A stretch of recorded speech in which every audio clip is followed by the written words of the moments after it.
Salut à tous, bienvenue sur Motors & Co. Aujourd'hui on teste le Vespa GTS SuperTech 125 bien sûr. Donc qui vient enrichir la gamme GTS de Vespa. Bon là je peux vous dire qu'on change complètement d'état d'esprit par rapport à tous les scooters que j'ai pu essayer. Là on part sur un scooter plaisir, on part sur du vrai néo-rétro, c'est pas du low cost chinois hein. D'ailleurs on peut dire que Vespa a largement été plagié par beaucoup de marques. Donc l'idée aujourd'hui c'est de vérifier si à 5550 € avec cette version SuperTech, est-ce qu'on a vraiment une vraie valeur ajoutée par rapport au reste de la gamme.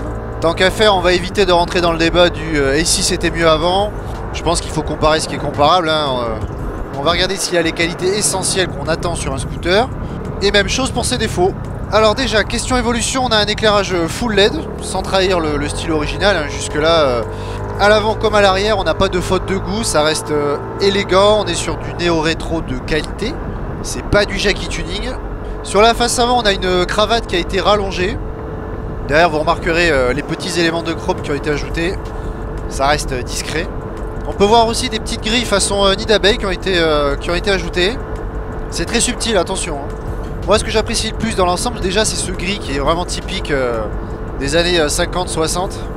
Donc pour moi on est clairement dans le ton là. Sur le côté les carters moteurs ont été légèrement redessinés. Il en va de même pour le pot. Et pour une fois, pour ceux qui connaissent la chaîne, je vais enfin faire un compliment sur le pot. Et oui, on a enfin un pot en harmonie avec le style du scooter. C'est simple, c'est élégant, il n'y a pas d'artifice. D'ailleurs vous savez ce qu'on dit hein, il n'y a que la sobriété qui passe les époques. Ouais, c'est pas faux.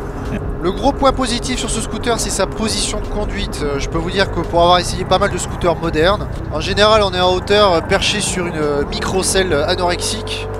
Mais là pas du tout, on est sur une selle qui a été revue mais qui reste confortable. Alors même si elle est pas très haute, par contre on est quand même obligé d'écarter les jambes pour avoir les pieds par terre. Et ça c'est la faute au plancher hein, qui est un peu large. Donc ça peut être un peu dérangeant pour les petits gabarits. Mais d'un autre côté, ce que je trouve vraiment appréciable, c'est que justement ce plancher qui est un peu large, et qui est d'ailleurs très bien dessiné avec ses petites nervures, bah c'est qu'on n'est pas obligé de serrer les jambes et de mettre les pieds pile poil dans les logements pour espérer épouser les formes du scooter.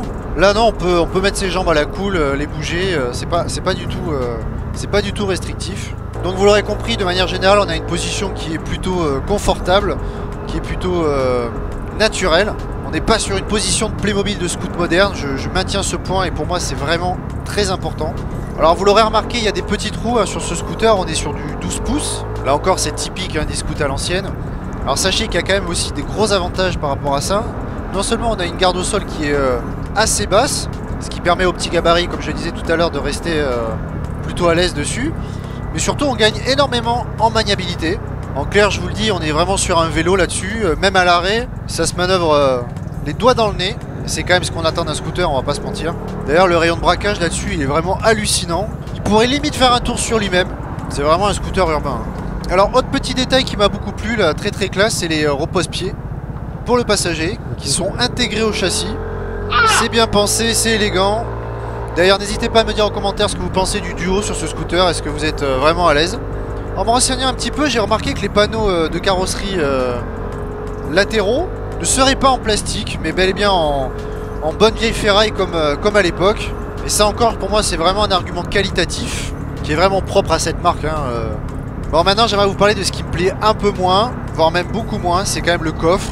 Là, vous voyez, moi, je me trimballe avec un casque modulable et clairement, ça rentre pas. Je ne le tolérerai pas. Là-dedans, c'est un casque jet only. Là encore, la théorie se vérifie. On peut pas avoir et du style et du pratique. C'est pas possible. Par contre, ce qui est plutôt marrant, c'est qu'on peut enlever le compartiment du coffre à la main et accéder directement au moteur. Bon, autant je trouve ça rigolo, autant je pense que seul le mécano pourra apprécier. Bon, tant mieux pour lui hein. D'ailleurs, puisqu'on parle du moteur, là-dessus, on a un bloc e-jet de 12 chevaux,2, c'est important, et 11,1 Nm de couple. Bon, comme ça parle à pas grand monde, je vais vous dire ce que j'en pense. Pour avoir essayé quand même quelques 125, je peux vous dire que c'est pas le plus réactif que j'ai testé, loin de là. Je trouve qu'au démarrage il manque de vigueur, j'aurais aimé quelque chose de plus vif. D'ailleurs de toute façon toute l'accélération reste douce, reste souple, c'est vraiment un scooter balade. Et là vous voyez typiquement là je suis sur la rocade, il y a une légère côte. Bah vous voyez je suis à fond. Alors évidemment je pense qu'il pourrait faire un peu plus sur le plat, en plus je suis sur un modèle d'essai qui est pas nécessairement rodé. Mais on sent quand même que le moteur il a pas envie plus que ça d'aller plus loin. Après pour être franc avec vous, vu le niveau de protection, ça donne pas envie d'aller plus vite, j'en prends plein les moustaches. Bref, c'est pas fait pour ça. Côté consommation, j'ai vu un peu de tout. Alors il serait annoncé à 2,5 litres au 100, ce qui est impossible à vérifier sur un modèle d'essai. Pour avoir cherché un petit peu sur les forums, il serait plus question d'un 3,5 litres. Ce serait pas mal que vous puissiez confirmer tout ça en commentaire. Je pense que ça aiderait certains dans leur choix. Côté suspension, c'est vrai que les journalistes avaient dit qu'il était plutôt ferme. Bah moi je trouve que pas tant que ça. Allez essayer un Forza ou un X-Max, vous allez comprendre de quoi je parle. Là on est quand même sur une configuration cool, hein, il faut pas exagérer non plus. Après il filtre très bien les irrégularités de la route. Pour le freinage, même combat, on est vraiment sur quelque chose de cool. J'ai connu beaucoup plus violent, surtout sur le X-Max, qui bloquait assez facilement. Là pas du tout, même si on a un anti-patinage ou un ABS, c'est pas intrusif. Faut dire aussi que les pneus font très bien leur boulot, aujourd'hui il ne pleut pas. Donc tout ça c'est quand même des facteurs à prendre en compte. Alors pour revenir sur les grosses innovations de cette version Supertech, on a un stop and start, que tout le monde connaît maintenant plus ou moins dans le milieu de l'automobile. En clair, vous arrêtez au feu rouge, le moteur se coupe, vous remettez un coup d'accélérateur, le moteur redémarre tout seul.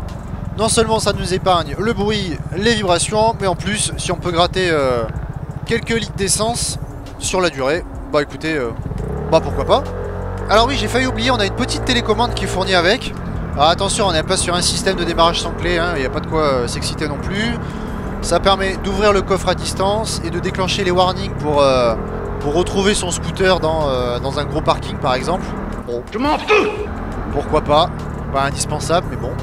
Autre détail que j'ai failli oublier, c'est qu'on a sur le tablier une sorte de petite boîte à gants avec une prise USB pour pouvoir recharger son téléphone.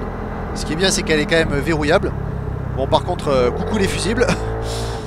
Et c'est vrai que c'est plutôt pratique de pouvoir charger son téléphone, d'autant que la vraie grosse innovation de ce scooter, ça reste quand même son écran, qui est couplé à une application Mia Vespa, qui est téléchargeable et sur le Play Store et sur l'Apple Store.